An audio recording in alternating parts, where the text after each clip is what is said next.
بزرگوں، دوستوں، بھائیوں، اللہ تعالیٰ کا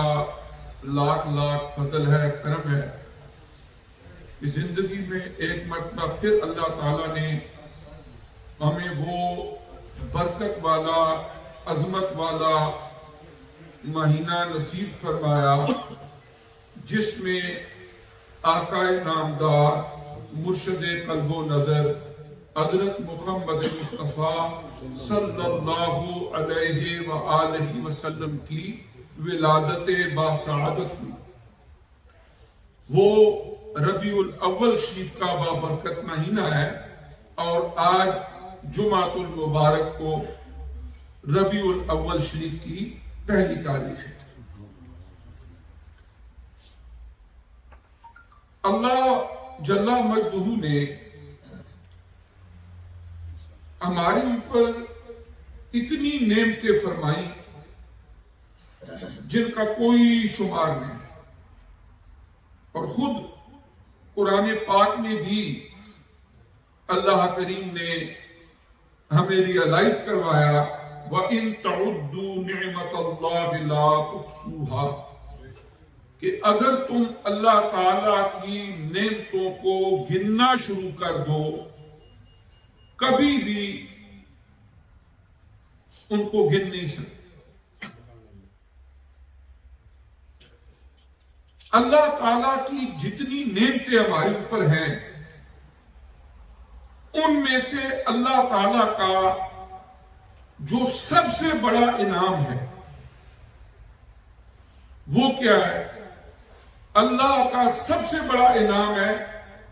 حضور نبی کریم صلی اللہ علیہ وآلہ وسلم کی بعثت، آپ کا اس کائنات رنگ و بو کے اندر تشریف لانا، اور پھر الحمدللہ بلینز کے حساب سے اس وقت بھی زمین پر انسان بستے ہیں، اور ہمیں اللہ تعالیٰ نے ان خوش قسمت افراد میں سے چنا کہ جو نبی کریم علیہ السلام کی ذات اقدس پر ایمان لانے والے، آپ کی محبت کا دم بھرنے والے، آپ کی عقیدت اور آپ صلی اللہ علیہ وسلم کے ساتھ الفت کا اظہار کرنے والے۔ قرآن پاک میں اللہ پاک نے فرمایا لَقَدْ مَنَّ اللَّهُ عَلَى الْمُؤْمِنِينَ إِذْ بَعَثَ فِيهِمْ رَسُولًا، اللہ تبارک و تعالی نے اہل ایمان پر ایک بہت بڑا احسان فرمایا کہ حضور نبی کریم علیہ السلام کی بعثت فرمائی۔ ایک ہے حضور علیہ السلام کی تخلیق، کریشن، ایک ہے حضور علیہ السلام کی برتھ، آپ کی پیدائش مبارک، ایک ہے نبی کریم علیہ السلام کی بعثت، اناؤنسمنٹ آف پروفیٹہڈ، اور ایک ہے نبی کریم رؤوف الرحیم صلی اللہ علیہ وآلہ وسلم کا وصال مبارک، کہ آپ کا اس دار فانی کو چھوڑ کے دار بقا کی طرف کوچ فرما جانا۔ اب یہ جتنے بھی حضور علیہ السلام کی مبارک حیات طیبہ قبل از ولادت اور بعد از ولادت، زندگی کی حیات تبدیل ہوتی رہتی ہے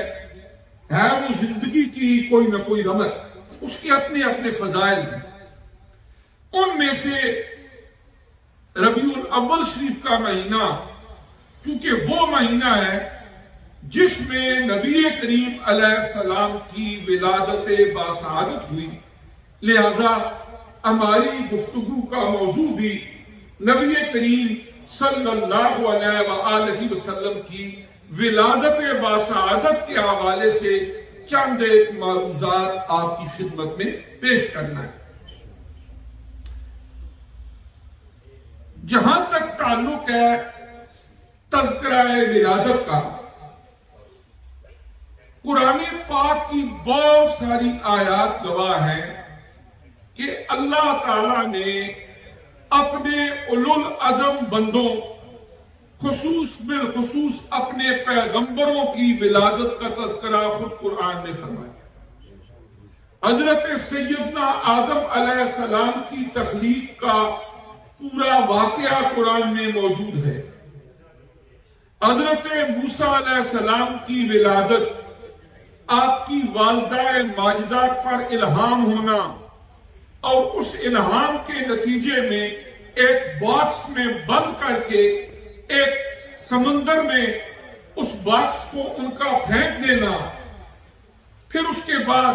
حضرت موسیٰ علیہ السلام کا فرعون کے گھر تک پہنچ جانا،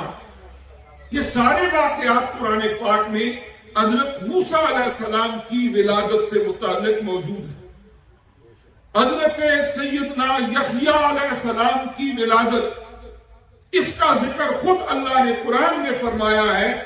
کہ حضرت سیدنا زکریا علیہ السلام، ان کی ڈیوٹی یہ تھی کہ حضرت سیدہ مریم علیہ السلام وہ جب بیت المقدس کے قریب ایک حجرے میں تھی تو وہ ان کی کفالت فرمایا کرتے۔ ایک دن جب وہ کمرے میں آئے تو دیکھا کہ حضرت مریم علیہ السلام کے پاس ایسے پھل پڑے ہوئے ہیں جو بے موسمی ہیں۔ قرآن پاک کا یہ واقعہ ہے، جب بے موسم پھل دیکھے تو پوچھا کہاں سے آئے؟ انہوں نے اس کا جواب یہ دیا، اللہ کی طرف سے، اللہ نے بھیجے۔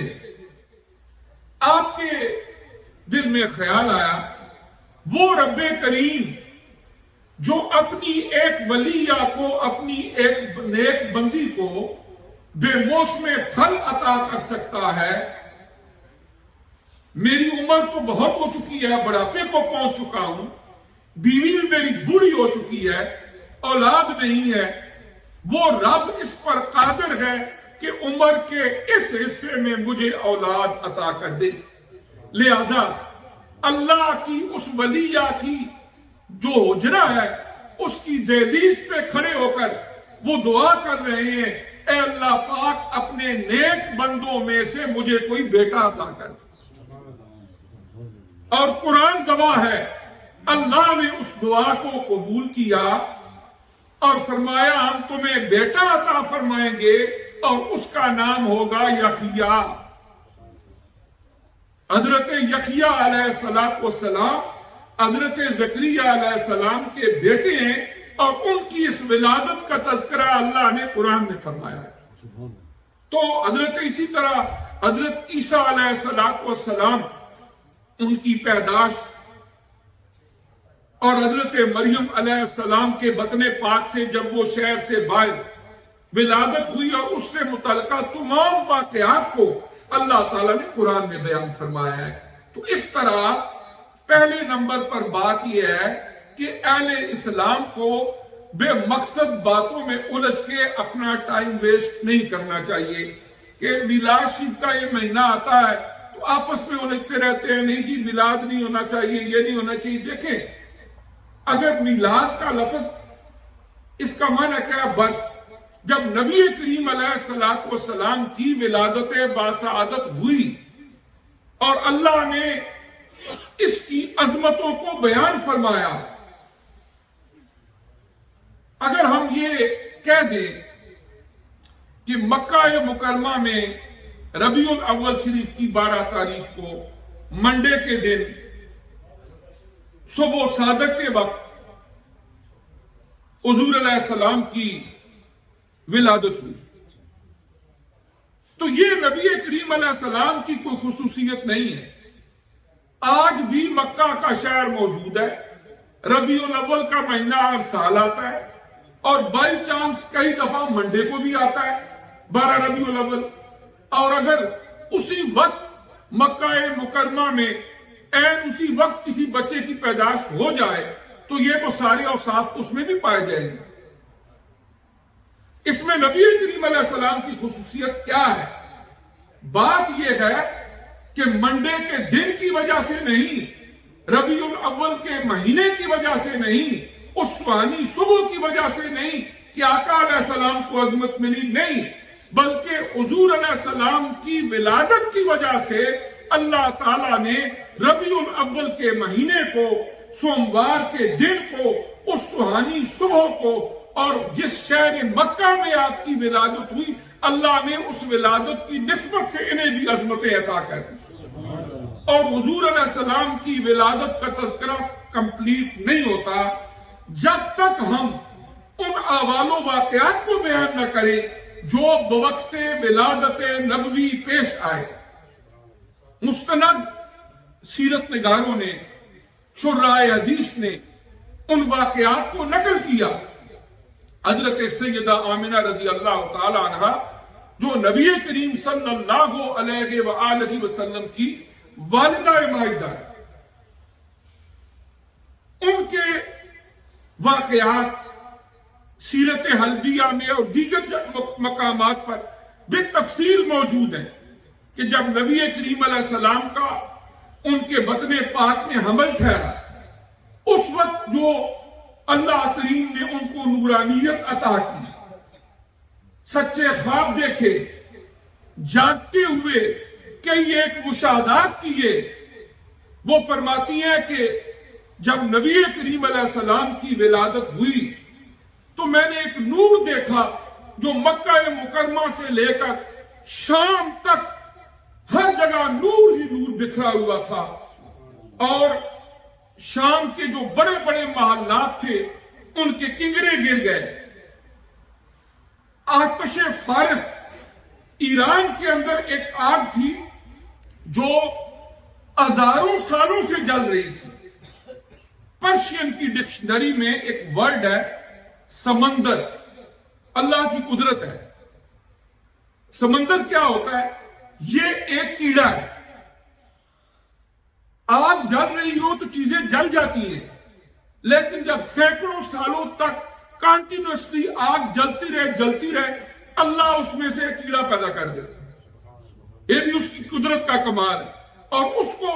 پرشین میں کہتے ہیں سمندر۔ اب بھی پرشین ڈکشنری میں ورڈ موجود ہے، لیکن دنیا کے اندر سینکڑوں سالوں تک کبھی مسلسل آگ جلی نہیں۔ آگ جلی ہے، 10 دن جلے گی، 20 دن جلے گی، مہینہ جلے گی، بجھ جائے گی، لیکن ایران کے رہنے والے لوگ چونکہ فائر کو، آگ کو پوجتے تھے، اس کو خدا مانتے تھے۔ عورتیں مردوں سے بھی زیادہ سپرسٹیشس مائنڈ ہوتی ہیں، وہ وہاں جا کے منتیں مانتی کہ اگر مجھے یہ میری منت پوری ہو گئی تو میں اتنی جا کے خشک لکڑیوں کے گٹھے اس میں ڈالوں گی۔ اس طریقے سے وہ آگ جلتی رہتی اور لوگ اس کی پوجا کرتے رہتے۔ اور جب نبی کریم صلی اللہ علیہ وآلہ وسلم کی ولادت باسعادت ہوئی تو وہ آگ بجھ گئی۔ یہ اللہ پاک کا کرم تھا۔ اور پھر جو بڑی بڑی عظمت والی عورتیں گزری، حضرت سیدہ آسیہ، حضرت سیدہ ہاجرہ، اور حضرت آدم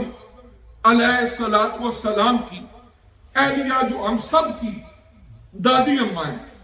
جدہ کو پتہ جدہ کیوں کہتے ہیں؟ حضرت مائی حوا علیہ السلام۔ آپ جاتے ہیں نا سعودیہ میں، جب پہنچتے ہیں عمرہ کے لیے تو کہاں اترتے ہیں؟ جدہ۔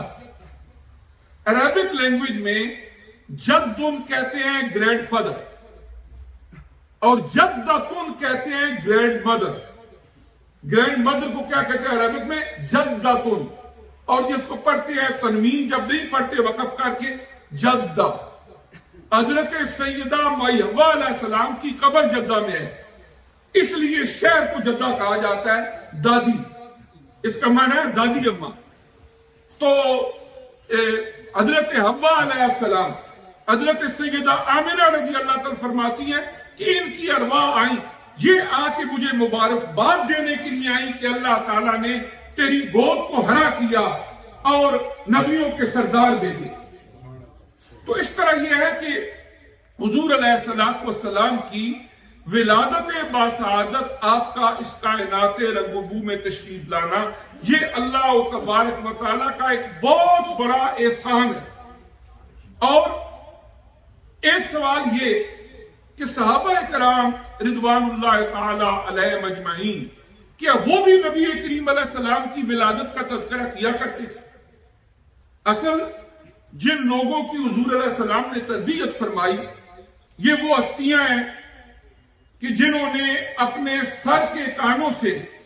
آقا علیہ السلام کے لب لعلی سے نکلنے والے الفاظ کو سنا، اپنے سر کی آنکھوں سے حضور علیہ السلام کی زیارت کی، حضور علیہ السلام کا زمانہ پایا، آپ کی صحبت نصیب ہوئی، اور اللہ نے وہ مقام، وہ مرتبہ عطا کر دیا کہ دنیا کے اندر عبادتوں، ریاضتوں، شب بیداریوں سے یہ مقام نہیں ملتا۔ یہ اللہ کی عطا ہے جو صحبت نبوی صلی اللہ علیہ وآلہ وسلم سے مقام و مرتبہ انہیں مل گیا۔ ان صحابہ کرام کے چند ایک احوال وہ ہم دیکھتے ہیں کہ حضور نبی کریم صلی اللہ علیہ وآلہ وسلم، یہ مسلم شریف کی روایت میں عرض کر رہا ہوں، اور مسلم شریف کی حدیث نمبر 2533، اور یہ الریاض سعودی عرب سے 2000 میں پبلش ہوئے، جس نسخے کا میں حوالہ دے رہا ہوں۔ تو اس حدیث مبارکہ میں ہے کہ ان رسول اللہ صلی اللہ علیہ وسلم خرج علی حلقۃ من اصحابہ، کہ حضور علیہ السلام گزرے اور صحابہ کرام کا ایک حلقہ تھا، وہ بیٹھے ہوئے حلقہ بنائے ہوئے تھے۔ فقال ما اجلسکم، آپ نے فرمایا کیوں بیٹھے ہوئے تم یہاں؟ قالو، تو صحابہ کرام نے جواب دیا جلسنا نذکر اللہ ونحمد علی ما ہدانا للاسلام ومن علینا بک ومن بہ علینا، کہ ہم یہاں پر بیٹھے ہوئے ہیں کہ ہم اللہ کا شکر ادا کریں، اس کی تعریف و توصیف کریں کہ اس نے ہمیں دین اسلام دیا، آپ کی تشریف آوری کی نعمت ہمیں عطا کی، دین اسلام کی نعمت عطا کی، ہم یہ ان کا شکر ادا کرنے کے لیے اللہ کا ذکر کر رہے ہیں اور اللہ کی تسبیح پڑھ رہے ہیں۔ اس کے بعد نبی کریم علیہ السلام نے فرمایا اتانی جبریل فاخبرنی، کہ حضرت جبریل امین میرے پاس آئے ہیں اور انہوں نے مجھے خبر دی ہے ان اللہ عز و جل یباہی بکم، کہ اللہ تعالیٰ فرشتوں میں تمہاری اوپر فخر کر رہے ہیں کہ یہ میرے بندے کتنے شکر گزار ہیں کہ اس دین کی آمد پر، اس دین کے ملنے پر بھی میرا شکر ادا کرتے ہیں اور میرے نبی کے ملنے پر بھی میرا شکر ادا کرتے ہیں۔ یہ مسلم شریف کی جو ریاض سعودی عرب سے 2000 میں پبلش نسخہ ہے،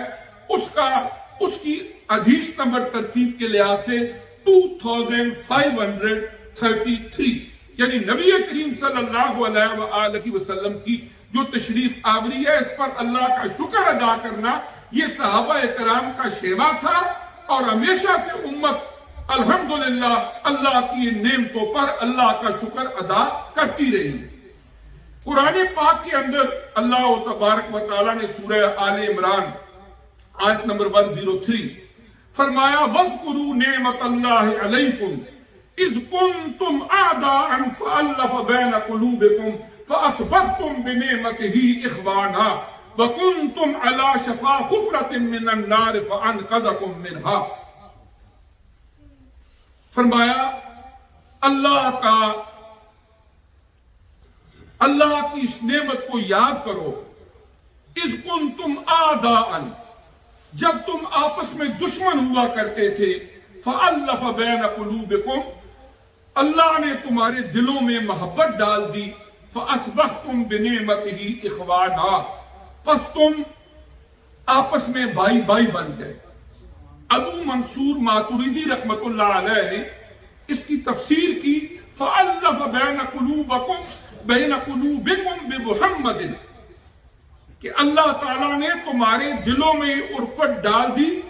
اپنے پیارے نبی حضرت محمد مصطفیٰ صلی اللہ علیہ وآلہ وسلم کو بھیج کے ان کی وجہ سے تمہارے دلوں میں الفت ڈال دی. تو گویا اللہ تعالیٰ نے قرآن عزیز میں حضور علیہ السلام کی تشریف آوری اور اس کے نتیجے میں جو اللہ تبارک و تعالیٰ نے اہل ایمان کے دلوں میں بامی الفت ڈالی، فرمایا یہ اللہ کا انعام ہے اور اللہ تبارک و تعالیٰ کے اس انعام کو یاد کیا کرو. اسی طرح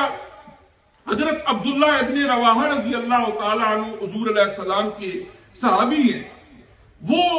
اشعار کہا کرتے تھے اور انہوں نے نبی کریم علیہ السلام کی بارگاہ میں اظہار محبت کیا. روح الفدا لمن اخلاقہ شہدت بانہ خیر مولود من البشر، کہ میری روح میری جان قربان ہو جائے اس ہستی پر کہ جن کے اعلیٰ اخلاق ان کی عظمت پر گواہ. اور وہ کیا کہتے ہیں؟ بِأَنَّهُ خَيْرُ مَوْلُودٍ مِّنَ الْبَشَرِ، اس لیے کہ جتنے بھی انسان دنیا کے اندر پیدا ہوئے ہیں ان میں سے اگر بہترین ولادت کسی ہستی کی ہے تو وہ آقا انعامدار صلی اللہ علیہ وسلم، یعنی صحابہ کرام حضور صلی اللہ علیہ وآلہ وسلم کے اس عظمت کو، آپ کی ولادت کو ذکر کر کے حضور علیہ السلام کی بارگاہ میں نذرانہ عقیدت و محبت پیش کرتے تھے. امام زرقانی نے لکھا ہے کہ غزوہ تبوک کے موقع پر جب حضور علیہ السلام واپس مدینہ طیبہ تشریف لا رہے تھے تو آپ کے چچا ہیں حضرت سیدنا عباس رضی اللہ تعالیٰ، انہوں نے عرض کی اپنے بھتیجے آقا انعامدار صلی اللہ علیہ وسلم سے کہ میرا دل کرتا ہے کہ میں کچھ اشعار کہوں آپ کی شان میں. تو نبی کریم علیہ السلام نے اجازت دے دی. آپ نے فرمایا چچا جان کہو جو آپ کا دل کرتا ہے، جو آپ نے نعت پڑھنی ہے، جو آپ نے اشعار کہنے ہیں. انہوں نے ایک پوری نظم، وہ موجود ہے مستند کتابوں میں، اس کے صرف 2 شعر میں آپ کو سناتا ہوں. حضرت عباس رضی اللہ عنہ عرض کی وَأَنْتَ لَمَّا بُلِدْتَ أَشْرَقَتِ الْأَرْضُ وَضَاءَتْ بِنُورِكَ الْأُفُقُ، کہ اے پیارے نبی صلی اللہ علیہ وسلم جب آپ کی ولادت باسعادت ہوئی تو زمین چمک اٹھی اور آپ کے نور سے سارا جہان جگمگا اٹھا. فَنَحْنُ فِي ذَلِكَ الضِّيَاءِ وَفِي النُّورِ وَسُبُلِ الرِّشَادِ تَخْتَرِقُ، اور ہم اسی اجالے اور اسی روشنی میں ہدایت کے رستوں کو طے کر دیں. یہ آپ کی تشریف آوری اور اے پیارے نبی صلی اللہ علیہ وآلہ وسلم، یہ آپ کی ولادت باسعادت کا ہی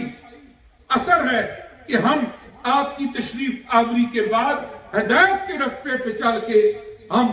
اللہ کا قرب حاصل کر رہے. اسی طرح التنویر فی مولد السراج المنیر، یہ امام عمر بن حسن ابن دحیہ کلبی کی کتاب ہے. اس میں وہ لکھتے ہیں کہ عن ابی الدرداء رضی اللہ تعالیٰ انہ مر مع النبی صلی اللہ علیہ وسلم الی بیت عامر الانصاری، کہ ایک دن وہ کہتے ہیں کہ نبی کریم علیہ السلام کے ساتھ میں گزر رہا تھا مدینہ طیبہ میں، اور ایک انصاری صحابی ہیں عامر الانصاری، ان کے گھر کے پاس سے ہم گزرے. اذ کان یعلم مدارج ولادتہ لابنائہ وعشیرتہ، اور اس وقت حضرت عامر الانصاری اپنے گھر والوں کو بٹھا کے، اپنے بچوں کو بٹھا کے حضور نبی کریم علیہ السلام کی ولادت کے تذکرے کر رہے تھے کہ ہمارے پیارے نبی کی اس طرح ولادت ہوئی، آپ دنیا میں تشریف لائے. فقال، جب نبی کریم علیہ السلام نے دیکھا کہ میرے پیارے صحابی عامر الانصاری اپنی گھر والوں کو، اپنے بچوں کو بٹھا کے میری ولادت کے قصے ان کو سنا رہے ہیں، تو آقا علیہ السلام نے فرمایا ان اللہ فتح لک ابواب الرحمت والملائکۃ یستغفرون لک، فرمایا اے میرے پیارے صحابی عامر الانصاری، اللہ نے آپ کے لیے رحمت کے دروازے کھول دیے ہیں اور اللہ کے فرشتے آپ پر استغفار پڑھ رہے ہیں۔ اللہ کے فرشتے آپ کے لیے استغفار پڑھ رہے ہیں۔ فرمایا من فعل فعلک نجا، کہ جو کچھ آپ کر رہے ہیں اگر میری امت میں سے کوئی اور بھی ایسا عمل کرے گا تو نجات پا جائے گا۔ تو یہ امام عمر بن حسن ابن دحیہ کلبی التنویر فی مولد السراج المنیر، ان کی بڑی عربی میں ایک مستند کتاب ہے، اس میں انہوں نے اس حدیث کو، اس واقعے کو درج کیا ہے۔ تو باہر کیا بے شمار وہ واقعات ہیں نبی کریم صلی اللہ علیہ وآلہ وسلم کی ولادت سے متعلق کہ جب آپ تشریف لائے تو اللہ تعالیٰ نے کیا کیا برکتیں، رحمتیں نازل فرمائی۔ اور یہی وجہ ہے کہ جب یہ مہینہ آتا ہے تو حضور علیہ السلام کی بارگاہ میں پہلے سے بھی بڑھ کے ہم نذرانہ عقیدت و محبت پیش کرتے ہیں، تجدید عہد کرتے ہیں، اپنی اکاؤنٹیبلٹی کرتے ہیں، اپنی خامیوں کا جائزہ لیتے ہیں اور آئندہ وعدہ کرتے ہیں کہ اے اللہ کے پیارے حبیب، آپ نے تشریف لا کے جس دین متین کو ہمیں دیا، ہم اللہ کا بھی شکر ادا کرتے ہیں اور آپ کے بھی شکر گزار ہیں۔ ہم کمزور ہیں، اگر اس سے پچھلی زندگی میں ہم سے کچھ کوتاہیاں بھی ہو گئی ہیں، آئندہ ہم اپنے آپ کو اسٹیڈ فاسٹ استقامت کے ساتھ اس دین پر کاربند کر کے انشاءاللہ تھوڑا وقت رہ گیا ہے آپ کے پاس حاضر ہوں۔ اور جب قبر میں جائیں گے وہاں پر پہلی زیارت نبی کریم علیہ السلام کی ہوگی۔ تو اس طرح یہ ہے کہ حضور علیہ السلام کی سیرت کا تذکرہ ہو، آپ کی ولادت کا تذکرہ ہو، آپ کے اخلاق کا ذکر ہو، یہ کوئی کسی حوالے سے بھی کوئی شجر ممنوعہ نہیں ہے۔ اور میں بعض اوقات سوچتا ہوں اور دیکھتا ہوں کہ ان بے مقصد باتوں کے اوپر آپس میں جھگڑے ہو، اس قسم کی باتیں شروع ہو جاتی ہیں۔ نہیں، جلسہ سیرت کا ہونا چاہیے، جلسہ میلاد کا ہونا چاہیے۔ میں یہ کہتا ہوں کہ نہ سیرت کا انکار ہے نہ میلاد کا انکار ہے، اپنی اپنی چوائس ہے، جدھر آپ کا دل خوش ہوتا ہے وہ والا کر لو اور ایک دوسرے کی لیگ پولنگ نہ کرو۔ بلکہ میں یہاں پر ایک آخری بات عرض کروں، آپ دیکھیں کہ قرآن پاک میں ایک بڑی مشہور سورہ مبارکہ ہم سب کو یاد ہے، سورہ اخلاص۔ اللہ نے اپنا ایک وصف بیان فرمایا، لم یلد ولم یولد، اللہ کی کوئی ولادت نہیں، اللہ کی نہ کسی کا باپ ہے نہ کسی کا بیٹا ہے۔ یہ میلاد جو ہے یہ والدہ یالدوں سے نکلا ہے اور اسی سے ہی لم یلد ولم یولد ہے، اللہ کی کوئی ولادت نہیں ہے۔ تو جب ہم کہتے ہیں کہ نبی کریم علیہ السلام کی ولادت ہوئی تو شرک کی جڑیں کٹ جاتی ہیں۔ اس کی وجہ یہ ہے کہ نبی کریم علیہ السلام پیدا ہوئے اور جو پیدا ہو وہ الہ نہیں ہو سکتا، الہ تو وہ ہے جو لم یلد ولم یولد۔ اور اگر آپ ولادت کا انکار کریں گے تو یہ تو شرک کے قریب لے جائے گا۔ اللہ کہتا ہے میرا میلاد کوئی نہیں، بندہ کھڑے ہو کے کہے نبی کا میلاد کوئی نہیں، تو یہ تو معاملہ خراب ہو جائے گا۔ اس لیے حضور علیہ السلام کی ولادت باسعادت پر غیر شرعی عمل کوئی بھی نہیں کرنا چاہیے عام زندگی میں بھی۔ یہ نہیں کہ میلاد کے نام پر فضولیات میں پڑ جاؤ اور غلط کام کرو اور عورتوں مردوں کا اس طرح کا اجتماع، ناچ ننگ گانے، یہ وہ میلاد منا رہے ہیں۔ ایسی غیر شرعی حرکات کا جواز نہ پہلے تھا نہ آج ہے۔ البتہ بیٹھ کے پیارے نبی کا تذکار خیر کرنا، سننا، اس سے کوئی سبق حاصل کرنا اور خوش ہونا کہ اس ماہ مبارک میں اللہ نے ہمارے نبی کی ولادت فرمائی، وہ تشریف لائے، اللہ تیرا شکر ہے کہ تو نے ہمیں اس دین کو ماننے کی توفیق عطا فرمائی۔